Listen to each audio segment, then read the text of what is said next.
हे तुम्हाला ऐकून घे, ऐक करा. हे माझी सगळी तयारी आहे. बँकेवर काही जबाबदारी आली ना, माझी ती स्वतःची तयारी आहे. तर तुम्ही असं काकाला जाऊन गाडग्या लपू नका. तुमची जबाबदारी असतात की काय जबाबदारी आहेत. तुम्ही 4 वर्ष का नाही केलं? 4 वर्षामध्ये का कारवाई केली नाही? आम्ही हे उत्तर तुम्हाला मला विचारा. उगाच त्याचं नाही रोज आता जास्त हे करतोय म्हणून त्याला अप्पा तुम्ही करू नका घेऊ. ती सभा मला एक दादा प्रश्न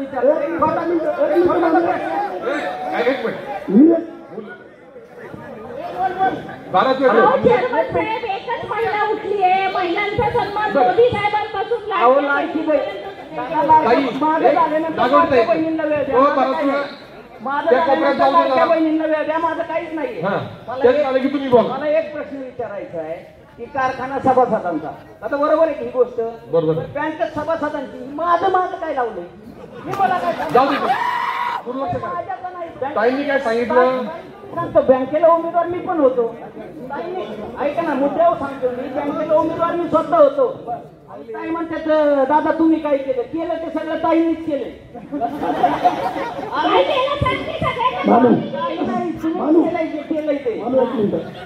परत तुम्ही आमच्यावर आरोप करायला बघा. म्हणजे माघार घेतली म्हणून जिल्हा बँक बिल झाली का नाही? हो का नाही?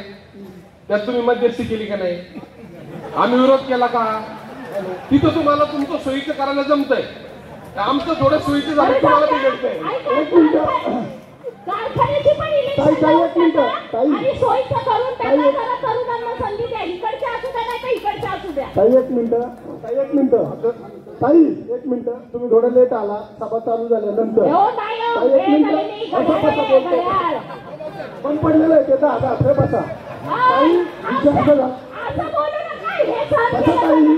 घेऊ नका. ऐका ना, मी काय घेऊ नका. ऐका वैयक्तिक बोलू नका. पण सहकार्याची ज्यांना काळजी आहे ना, एक लक्षात घ्या. त्यांना प्रश्न करतो. ऐका ना,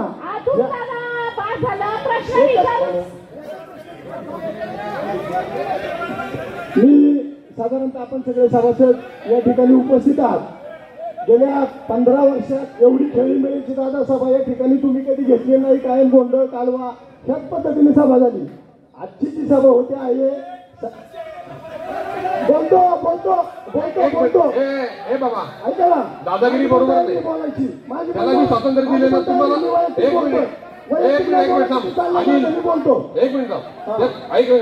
मिनिट थांब. ही दादागिरी झाली. एक मिनिट ऐक जरा, ऐकून घ्या. बोलूनच खाली बसतो. ऐकून घ्या बाबा. तुम्ही आहे ना, तुम्हाला बोलायला दिलं तुम्हाला गोड वाटते. त्याला बोलायला दिलं तर काय अडचण आहे तुम्हाला? शांत बसा ना. विचारतो ना, शांत बसा. ऐकून घ्या त्यांचं पण. सभासद आहे ना. आता तुम्ही हे बघ, सगळ्यांना कोण कोणावर आले माहिती आहे. तुला तुझे लोक बोलले पक्षाची, तुला गोड वाटते आणि दुसरे बोलले तर तुला काय वाईट वाटायला लागले? मागून आरडाओरडा करता का? प्रश्न कुणाला विचारू दे. हो विचारेल, तुम्ही बघेल ना. सभेचा प्रमुख मी आहे. मी त्याला सांगेल मला विचार म्हणून. तुम्ही बोलायचं काहीच कारण नाही. साधा विषय आहे चेअरमन साहेब. आजची सभा खूप खेळीमेळी चाललेली आहे. आमच्यासारख्या सभासदाला पण आनंद वाटतो. आपणच्या पद्धतीने आपला प्रश्न विचारतात. चेअरमन साहेब तुम्ही त्या गोष्टीचं उत्तर देतात. ज्या काही गोष्टी मागच्या 15 वर्षात 10 वर्षात 4 वर्षात घडल्या त्या सभासदांना या वर्षीपासून 20 किलो साखर द्या दिवाळीला. फायद्याचं बोलते, आम्हालाच नाही तुम्हाला पण मिळणार आहे साखर. तेवढी देऊन टाका. आम्ही विचार करू पुढे. अजून बोलायचे ना. माझ्या माहितीप्रमाणे मला वाटतं मनोजनी का कोणी इथं तरी निवडणुकीचा विषय काढला. चेअरमन साहेब, बाकीच्या कारखान्यांच्या निवडणुका झाल्या, आपल्या बरोबरच्याच कारखान्यांच्या निवडणुका झाल्या. माझी तुम्हाला विनंती राहील की एक तर मागच्या वर्षी मी ॲग्रीमेंटची कॉपी मला मिळावी असं आग्रह धरला होता. काय होतं, ॲग्रीमेंटची कॉपी न मिळाल्यामुळं agreement MSC bank, lead bank, PDCC bank ह्या सगळ्यात आम्हालाही कळत नाही. शेवटी बँक पण शेतकऱ्यांची आहे, कारखाना पण शेतकऱ्यांचा.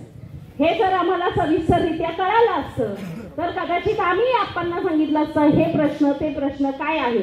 तर त्या बाबतीत थोडंसं तुम्ही अजूनही दखल घ्या. ॲग्रीमेंट अग्रीमेंटची कॉपी मिळाली तर आम्हालाही थोडासा अभ्यास करता येईल. आम्हाला कारखाना चालावा हीच इच्छा आहे, कारण शेवटी शेतकऱ्यांचा कारखाना आहे. तुम्ही म्हणताय त्याप्रमाणे सहकारी साखर कारखाना आहे, भाडे तत्वावर दिलेला आहे. परंतु हे करत असताना माझी माहिती, तुम्ही जास्त कायदेशीर बोलता, तुम्ही वकील आहात त्याच्यामुळं, माझी माहिती जी आहे ती अशी आहे की आपण इलेक्शनचे पैसे भरल्यावर आपली इलेक्शन लागते. जर कारखान्याकडे इलेक्शनला पैसे असतील तर भरा, नाही तर सभासद कॉन्ट्रीब्युशन काढून पण भरतो. तर समजा तशी जर माझी माहिती आहे ही मला. इलेक्शन लावायची स्थिती आली आणि त्यावेळेस ज्यावेळेस लागेल त्यावेळेस काही पैसे कमी पडले ते तुमच्याकडून मी मागून घेईन. उलट कॉन्ट्रीब्युट करून द्या जर आवश्यकता असेल तर. तशी जर स्थिती आली कारखान्याकडे पैसे भरायला निवडणूक लांबायला लागली. माझी माहिती जी आहे की बाबा आपण निवडणूक आयोग, नाही ऐका ना, मी माझी माहिती सांगते मग सांगा ना तुम्ही. निवडणूक आयोगाकडे पैसे भरल्यानंतर इलेक्शन, ही माझी माहिती. उत्तर दिलं मी तुम्हाला आता. त्याच्या आधीच्या प्रश्नाकडे जातो. नाही आता ताई, आता तुमच्या नंतर पोळ आणि प्रश्न विचारून दिले तुम्ही मला. दोनच प्रश्न झाले, म्हणजे एक साखरेचं तुम्ही मान्य केलं आणि हे दुसरा प्रश्न जास्त ऐका ना. आणि कामगारांच्या बाबतीत शेवटी तुम्ही काय किंवा कोणी काय, आम्ही उपोषणाला भेटी दिल्या होत्या. कामगार हे तालुक्यातले आहेत, मला मान्य आहे काही गोष्टी तुमच्याकडनं त्यांच्याकडनं झाल्या असतील, पण माझी विनंती राहील की कामगारांचे पैसे जे काही तडजोडीत असतील ते देऊन टाका. म्हणजे वारंवार दर जनरल मिटिंगला हा प्रश्न येतो, तो प्रश्न येणार नाही. आणि कारण काय होतं, कामगारांचा निवडणूक आला की कामगारांचे प्रश्न येतात, त्याच्यामुळे तो प्रश्न मिटवून टाका. तडजोडीच्या बाबतीत आपण सांगितलं त्या पद्धतीनं मी आपल्याला उपोषण झालं तेव्हा फोन केला होता, तर त्यावर आपण निर्णय घ्यावा ही विनंती करते. आणि साखरेचं मात्र तुम्ही जसं म्हणलाय विचार नका करू, आज जाहीर करा. हा बरोबर. आता त्याचं मला उत्तर तुम्ही देईपर्यंत जरा थोडंसं लक्ष दिलं तर बरं होईल. तुम्हाला पहिलं निवडणुकीचं मी सांगितलं, दुसरा जो विषय सांगितला तुम्ही अग्रीमेंटची कॉपी, उत्तर ऐकलं तर बरं होईल. तुम्ही प्रश्न विचार तसंच निघाला. असा प्रश्न विचारला त्याचं उत्तर ऐकलं तर मला तरी उत्तर दिल्याचं समाधान मिळेल. तर दुसरा जो प्रश्न आहे की अग्रीमेंटची कॉपी, ही परत एकदा वारंवार जो उल्लेख केला तो परत एकदा करतो की अग्रीमेंट आणि पूर्ण टेंडर प्रक्रिया ही पुणे जिल्हा बँक आणि MSC बँकेने केली. ऐका ना, त्यांना माहिती नसेल मी सांगतो ना.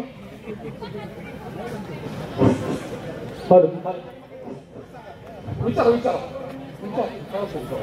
हे तर माहिती द्या जरा. चेअरमन साहेब, काल माझ्या समोर आपण MDना फोन लावला होता.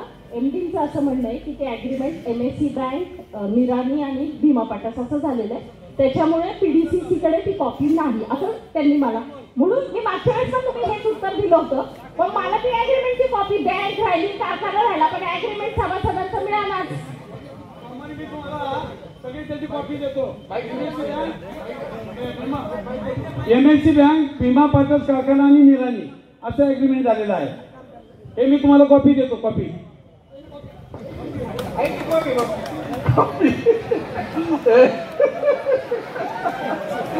ऐका, हे बघा नागवडे ताई, तुमचाच प्रश्न तुमचंच उत्तर आहे. ते सोमवारी मला कॉपी देणार आहेत, त्याची कॉपी तुम्हाला घ्या.